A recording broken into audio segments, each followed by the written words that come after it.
ಸಿಂಹರಾಶಿ ಸ್ನೇಹಿತರು, ಬಂಧುಗಳು ಎಲ್ಲರೂ ಕೂಡ ನಿಮ್ಮ ಉಪಕಾರವನ್ನು ಪಡ್ಕೊಳ್ತಾರೆ. ನಿಮ್ಮಿಂದ ಏನೋ ಒಂದಷ್ಟು ಅನುಕೂಲಗಳನ್ನು ಪಡ್ಕೊಳ್ತಾರೆ. ಆದರೆ ಕೆಲವರಿಗೆ ಆ ಕೃತಜ್ಞತಾ ಭಾವ ಇರುವುದಿಲ್ಲ. ಅದು ನಿಮಗೆ ಗೊತ್ತಾದಾಗ ಬಹಳ ನೋವಾಗುತ್ತೆ. ನೀವು ಅದು ಯಾವುದನ್ನೂ ಕೂಡ ಗಮನಿಸದೇ ಇರಬಹುದು ಅಥವಾ ಲೆಕ್ಕಕ್ಕಿಟ್ಕೊಳ್ಳದೇ ಇರಬಹುದು. ಆದರೆ ಯಾವುದೋ ಒಂದು ಕ್ಷಣ ಬಹಳ ನೋವಾಗ್ತಕ್ಕಂಥದ್ದು. ಆ ಸಂದರ್ಭವನ್ನು ನೋಡಬೇಕಾಗತ್ತೆ. ಯಾವ ವಿಚಾರದಲ್ಲೂ ಕೂಡ ಸರಿಯಾದಂತಹ ನಿರ್ಧಾರವನ್ನು ಮಾಡೋಕ್ಕಾಗೋದಿಲ್ಲ. ಮನಸ್ಸು ಯಾವಾಗ ಕೆಟ್ಟು ಹೋಗಿಬಿಡುತ್ತೆ, ಮನಸ್ಸಿಗೆ ಆಘಾತವಾಗುತ್ತೆ. ಅಂತಹ ಸಂದರ್ಭದಲ್ಲಿ ನಿರ್ಧಾರಗಳು ಸರಿಯಾಗಿರುವುದಿಲ್ಲ. ಗರ್ಭಿಣಿಯರಿಗೆ ಕಾಲು ನೋವಿನ ಸಮಸ್ಯೆ ಹೆಚ್ಚಾಗಿ ಕಾಡುವಂಥದ್ದಿರುತ್ತೆ. ಅನಗತ್ಯವಾದಂತಹ ಆಲೋಚನೆಗಳು ಮಾನಸಿಕವಾದಂತಹ ಬೇಸರಕ್ಕೂ ಕಾರಣವಾಗುತ್ತೆ. ಈ ವಿಷಯ ಬೇಡ ಅಂತ ಹೇಳಿ ಬಿಡಬೇಕು ಅಂತ ಪ್ರಯತ್ನಪೂರ್ವಕವಾಗಿ ನೋಡ್ತಾ ಇದ್ದರೂ ಕೂಡ, ಅದಕ್ಕೆ ಪ್ರಯತ್ನ ನಡೀತಾ ಇದ್ದರೂ ಕೂಡ ಆದರೆ ಆಗೋದಿಲ್ಲ. ಅದೇ ವಿಷಯ ಪುನಃ ನಮ್ಮ ಜ್ಞಾಪಕಕ್ಕೆ ಬರುತ್ತೆ. ನೋವು, ಬೇಸರ ಹೆಚ್ಚಾಗುವಂಥದ್ದಿದೆ. ಉದ್ಯೋಗದ ದೃಷ್ಟಿಯಿಂದ ಸ್ವಲ್ಪ ಹಿನ್ನಡೆಯಾಗುವಂತಹ ಸಾಧ್ಯತೆಗಳು ಹೆಚ್ಚಾಗಿದೆ.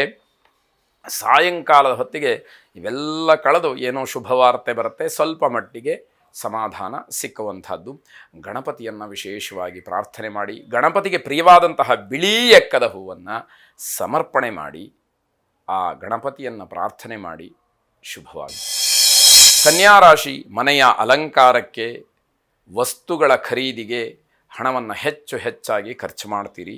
ಸಾಮಾಜಿಕ ಕಾರ್ಯಕ್ರಮದಲ್ಲಿ ಸ್ಥಾನಮಾನ ಇರುತ್ತೆ. ಆದರೆ ಉಳಿಸ್ಕೊಳ್ಳುವಂತಹ ಯೋಗ್ಯತೆಯೂ ಇರಬೇಕಾಗತ್ತೆ. ಅದು ಬಹಳ ಮುಖ್ಯ.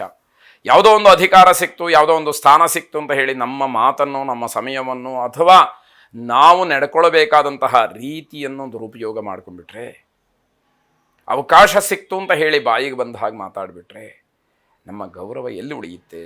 ಅದನ್ನು ಗಮನಿಸ್ಕೊಳ್ಳಿ. ದಿನವಿಡೀ ಶ್ರಮದಾಯಕವಾದಂತಹ ಕೆಲಸ, ಆದರೆ ತೃಪ್ತಿ ಇರುತ್ತೆ. ಕಷ್ಟಪಟ್ಟರೂ ಕೂಡ ಮನಸ್ಸಿಗೆ ಸಮಾಧಾನ ಸಿಕ್ಕುವಂಥದ್ದಿರುತ್ತೆ. ನಷ್ಟವಾಗಿದ್ದಂತಹ ವಸ್ತು ಮತ್ತೆ ಪ್ರಾಪ್ತಿಯಾಗುವಂತಹ ಯೋಗ ನಿಮಗಿದೆ. ಪ್ರಾಣಿ ವ್ಯಾಪಾರಿಗಳಿಗೆ ಲಾಭ ಇರತಕ್ಕಂತಹದ್ದು. ಬೆಕ್ಕು, ನಾಯಿ, ದನ, ಎಮ್ಮೆ ಇತ್ಯಾದಿಗಳನ್ನು ವ್ಯಾಪಾರ ಮಾಡುವಂತಹದ್ದನ್ನು, ಅದನ್ನೇ ವ್ಯವಹಾರವಾಗಿ ಇಟ್ಕೊಂಡಿರ್ತಕ್ಕಂಥವ್ರಿಗೆ ಲಾಭ ಆಗುವಂಥದ್ದು. ಹಿರಿಯರ, ಗುರುಗಳ ಆಶೀರ್ವಾದ ನಿಮಗೆ ಲಭಿಸುತ್ತೆ. ಇದು ಪೂರ್ವಜನ್ಮದ ಸುಕೃತ. ಅಷ್ಟು ಸುಲಭವಾಗಿ ಸಿಕ್ಕುವಂಥದ್ದಲ್ಲ ಇದು ಯಾವುದೂ ಕೂಡ. ಆದರೆ ನಿಮಗೆ ಆ ಯೋಗ ಇದೆ ಅಂತ ಹೇಳಬೇಕು. ಕಾರ್ತವೀರ್ಯಾರ್ಜುನನನ್ನು ಪ್ರಾರ್ಥನೆ ಮಾಡಿ. ಕಾರ್ತವೀರ್ಯಾರ್ಜುನೋ ನಾಮ ರಾಜಾ ಬಾಹು ಸಹಸ್ರವಾನ್ ಯಸ್ಯ ಸ್ಮರಣ ಮಾತ್ರೇಣ ಗತಂ ನಷ್ಟಂಚ ಲಭ್ಯತೆ. ಏನು ಯಾವುದಾದ್ರೂ ಪದಾರ್ಥಗಳು ಕಳೆದು ಹೋಗಿದ್ದರೆ, ಬೇರೆ ಎಲೆ ಇಟ್ಟು ಮರೆತಿದ್ರೆ, ಆ ಸಮಯಕ್ಕೆ ಅದು ಕಾಣದೇ ಇದ್ದರೆ ಅದು ಪುನಃಪ್ರಾಪ್ತಿಯಾಗಲಿ ಅನ್ನುವಂತಹ ಪ್ರಾರ್ಥನೆ ನಿಮ್ಮದಾಗಿರಲಿ. ಶುಭವಾಗಿ. ತುಲಾರಾಶಿ ಹಳೆಯ ನೆನಪುಗಳು ಒಂದಷ್ಟು ಬೇಸರವನ್ನು ತರುತ್ತೆ, ನೋವಾಗುತ್ತೆ.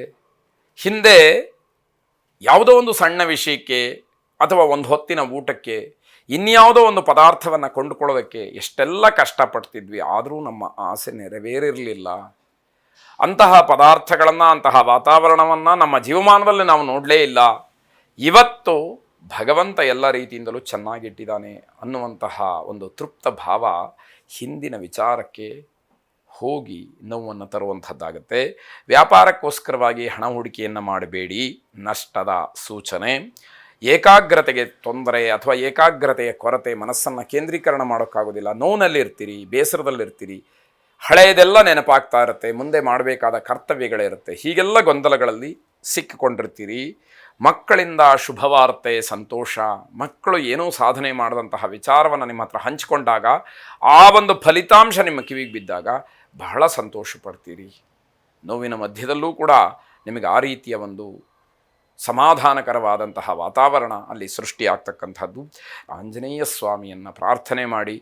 ಬುದ್ಧಿರ್ಬಲೋ ಯಶೋಧೈರ್ಯಂ ನಿರ್ಭಯತ್ವ ಅರೋಗತ ಅಜಾಡ್ಯಂ ವಾಕ್ ಪಟುತ್ವಂಚ ಹನುಮಾತ್ ಸ್ಮರಣಾತ್ ಭವೇತ್ ಎಂಬತಕ್ಕಂತಹ ಒಂದು ಪ್ರಾರ್ಥನೆ ನಿಮ್ಮದಾಗಿರಲಿ. ಶುಭವಾಗಿ. ವೃಶ್ಚಿಕ ರಾಶಿ ಮನೆಯ ಕೆಲಸದ ಬಗ್ಗೆ, ನಿಮ್ಮ ವೈಯಕ್ತಿಕವಾದಂತಹ ಕೆಲವು ಕರ್ತವ್ಯಗಳ ಬಗ್ಗೆ, ಜವಾಬ್ದಾರಿಯ ಬಗ್ಗೆ ಹೆಚ್ಚು ಕಾಳಜಿಯನ್ನು ವಹಿಸಿ ನಿಮ್ಮ ಗೌರವ ಇನ್ನಷ್ಟು ಹೆಚ್ಚಾಗುವಂಥದ್ದು. ದೀರ್ಘಕಾಲದ ಸಮಸ್ಯೆಗೆ ಪರಿಹಾರ ಸಿಕ್ಕುತ್ತೆ. ಅದು ವ್ಯಾವಹಾರಿಕವಾಗಿರಲಿ, ದೈಹಿಕವಾಗಿ, ಮಾನಸಿಕವಾಗಿ ಅಥವಾ ಇನ್ಯಾವುದೋ ಜಂಜಾಟಗಳಿರಲಿ, ಅದು ತುಂಬ ದಿವಸಗಳಿಂದ ಹಾಗೆಯೇ ಎಳತಾಯದಲ್ಲಿ ಬಂದಿದ್ದರೆ ಇವತ್ತು ಅದಕ್ಕೆ ಏನೋ ಒಂದು ಪರಿಹಾರ ಅನ್ನುವಂತಹ ಸೂಚನೆ ಅಥವಾ ಸೂಚ್ಯವಾದಂತಹ ವಿಚಾರ ನಿಮಗೆ ಅಲ್ಲಿ ಸಿಕ್ಕುವಂತಹದ್ದು. ಕೆಲಸದ ಒತ್ತಡದಿಂದ ಕೋಪ ಬರ್ತಕ್ಕಂಥದ್ದು ಇದು ಸಹಜವಾಗಿರುವಂಥದ್ದು. ಆದರೆ ತಾಳ್ಮೆಯಿಂದ ಮಾಡುವಂತಹ ಕೆಲಸ ಇನ್ನಷ್ಟು ಮತ್ತಷ್ಟು ಪ್ರಗತಿಗೆ ಕಾರಣವಾಗುತ್ತೆ.